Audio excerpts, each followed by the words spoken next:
Hello, welcome to the European Open Briefing for Friday, December 22nd. I'm Rafi Barajan, currency analyst at XM.com, and we're going to be having a look at the latest developments in the currency markets today. So most major pairs are fairly steady this morning due to very thin trading ahead of the long holiday weekend when most major markets will be closed on Monday and though some will reopen on Tuesday. We are going to see very low volumes in the next 2 weeks. The dollar is set to end the week lower, however, despite the fact that we saw finally the passage of the US tax plan. PC inflation report later today in the US session will be the main focus for traders. In terms of other currencies, the euro has come under pressure after in the Catalonian regional election we saw the secessionist parties winning the most seats in a major blow for Madrid. Canadian dollar we saw yesterday jumping to 2-week high on the back of very strong inflation and retail sales numbers out of Canada, and Bitcoin has fallen sharply again. It's down by over 15% today as we see a continuation of that downwards correction. So let's begin now with the dollar. We can see dollar yen has been heading higher all week. It's currently trading around 113.40. In contrast, though, the dollar index, the greenback's broader measure, has been steadily declining. It's currently trading around 93.37. Early in the week, we saw the passage of the tax plan in both the House and the Senate, though that only gave a very modest lift to the dollar.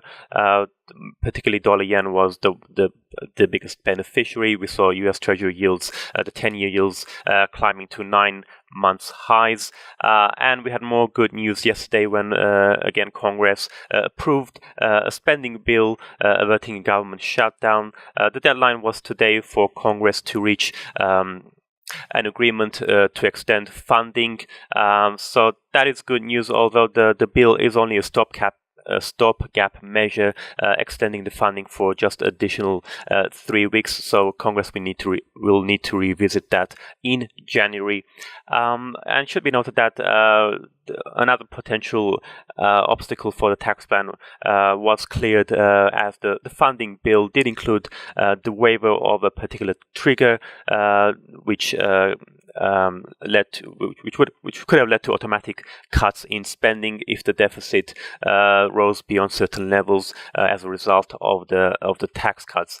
So yesterday we had the final estimate of US GDP for the third quarter. It was slightly revised down from 3.3 to 3.2%. In the final estimate, although that did come as a bit of a surprise. It's only a minor revision, so we didn't see much of a reaction in the currency markets yesterday. We also had very strong Philly Fed manufacturing index for December, but the focus for today will be on personal consumption and spending, and as well as the PC inflation. That's the Fed's closely watched inflation barometer, so those are due later today.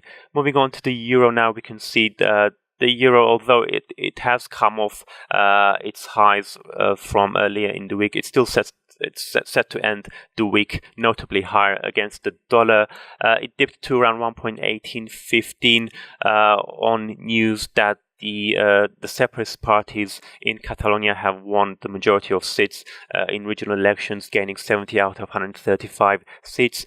So those snap elections were called by the Spanish government following the illegal independence referendum back in October, which had led to clashes with police and the Madrid imposing direct rule over the region.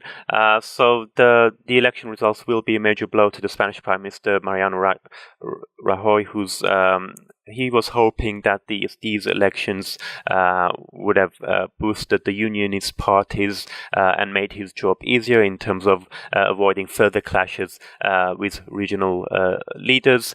So it does mean that the Spanish crisis over Catalonia will likely continue for a while longer. Overall, though, the impact on the euro is fairly limited. We can see it's quickly rebounded to about 1.1840 level. Moving now on to the Canadian dollar. So yesterday we had very good numbers. We saw inflation in Canada reaching 2.1% in November.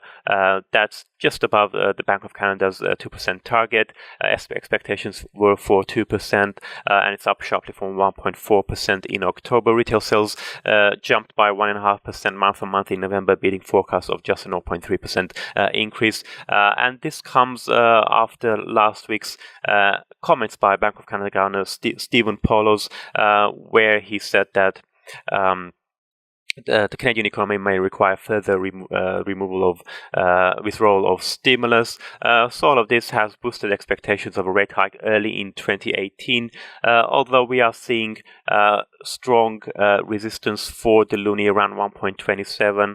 So that's strong support for a USD CAD. We can see earlier in the months as well, USD CAD stopped just above that support area. And funnily enough, we saw earlier this week the loonie falling to a fresh 5 months low.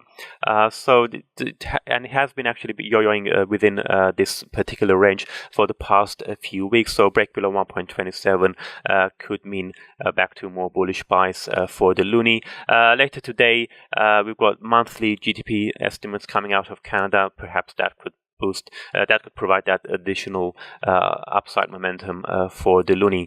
Moving now on to the Aussie and the Kiwi. The Australian dollar hit a 7-week high earlier today. That came on the back of higher iron ore prices, which have been moving back towards 3-month peaks. And given that iron ore is Australia's main export, that helped the Aussie hit a peak of 0.7718 versus the US dollar earlier today. The Aussie is up 7% so far this year, despite having come off its 2017 highs. In contrast, we're seeing the New Zealand dollar just about managing to hold on its yearly gains, currently at 1.5% against the greenback. The Kiwi, though, has recovered reasonably well from its yearly lows. It's close to last week's 2 months highs, just above the 0.70 handle. And so let's have a final look quick look at Bitcoin. It has fallen by over 32% from its all-time high of $19,666. If we judge that by the Wall Street definition, that if a stock falls by more than 20% in a particular downturn, it means that Bitcoin is now in bearish territory. Although given its very impressive gains, which are fairly unprecedented, this is probably more likely to be a short-term correction, as is the opinion of most traders at the moment. But nevertheless, it is down by more than 15% today, currently trading at around 13,200, having hit a 2-week low of 12,560. And looking at today's economic calendar, we did have some data out of France and Germany, though we didn't see much movements to that. We're going to have the UK third estimates of GDP for the third quarter, but the real focus will be on the US data. Apart from PC, we're also going to have durable goods, the Canadian inflation, Canadian GDP, and the University of Michigan final consumer confidence index. That's it from me. Thank you very much for watching, and have a great day.